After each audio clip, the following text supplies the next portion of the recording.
easier or harder to play team twice in 3 weeks?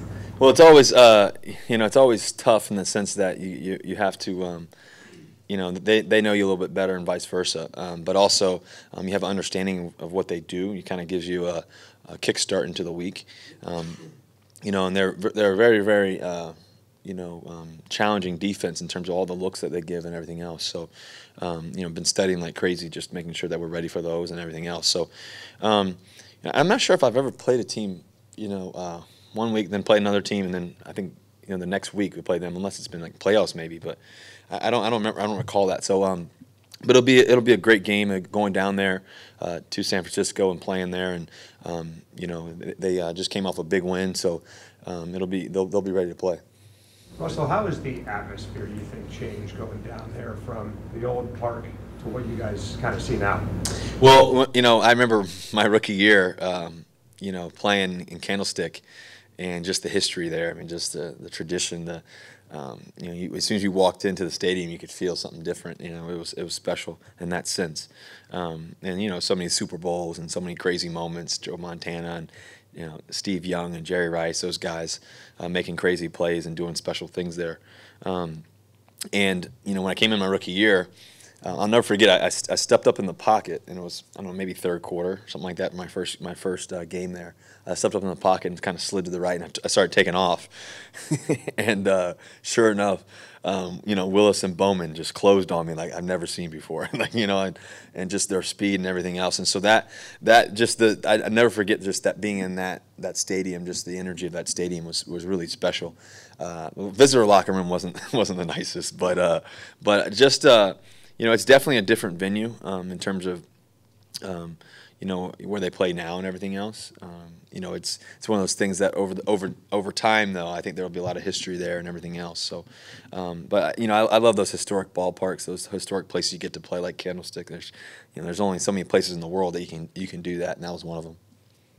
You've had Doug Baldwin every game for so many years.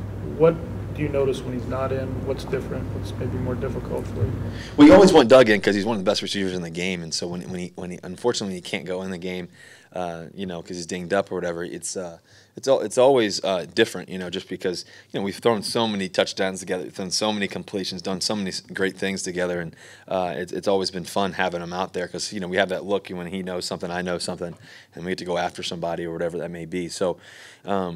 But I've been able to establish a great rapport, obviously, with Tyler this year and in the past years as well. David Moore has really been special for us this year. So many other guys too. But when you have one of the best receivers in the game, in Doug Baldwin, and you can't cover him in the slot. You want him to be out there as much as you can. So, I know he's working his tail off, every day. There's nobody who works harder than he does. He'll practice through anything usually, and so I know that he's dying to get back out there. That's for sure.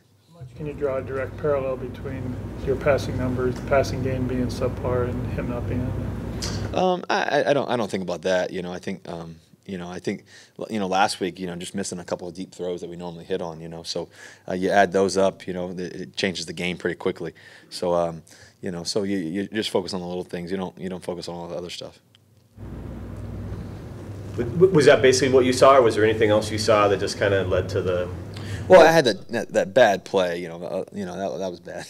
But then, I think on a couple of deep plays, we had I think I underthrew David on one of them. The other one we actually caught, and I thought his left foot was down, then right, and then his left was out. And so I thought that was actually a touchdown on that one. Unfortunately, we didn't get to review that one. But I think there's a couple other plays here and there. And ultimately, we knew it was going to be a battle. We knew it was going to be a hard-fought game. They had a great defense, great defensive line, everything else. So what we did to be able to finish the game is all that matters. I don't worry about all the other stuff except for winning. That's always been the case.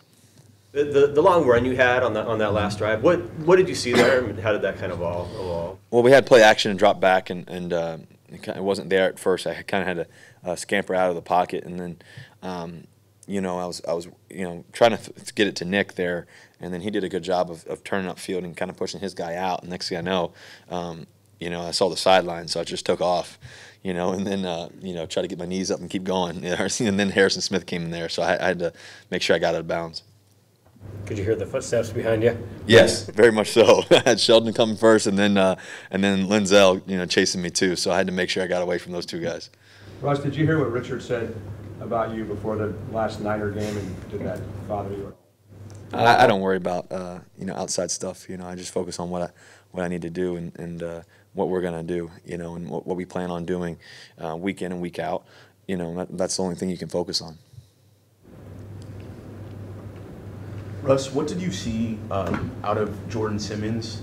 Each of the times he's filled in for Fluke, you guys have rushed for over 200 yards. I guess, what have you kind of seen from his impact whenever he has filled in there? Jordan Simmons has been a great addition to our football team. He's a young, super athletic, physical guy. I don't know, he's probably 340 pounds, as big as he gets, and and he's just strong. He's smart. He really understands the game. He's calm in there. The two teams he really played a lot against, the Rams, obviously, him playing in that game. That's arguably one of the best defense lines in the game, obviously. And I thought he did a really good job in that game. And then this past week, when we played the Vikings, they have an unbelievable defense line too. So I thought he's done a tremendous job of just being calm, being poised, being ready. He had to step in, I believe, in the 49ers game at one point too. So he's been able to fight the good fight in the sense of just being ready to play, and just he's a tremendous athlete, as big as he is, and he's really smart. He's played a lot of ball, in college too as well. So he has a great pedigree in that sense of being able to, a great history of playing, So he's got no fear. So it's good that he's on our team, that's for sure. Anything else? Thank you guys. Go Hawks. Yep.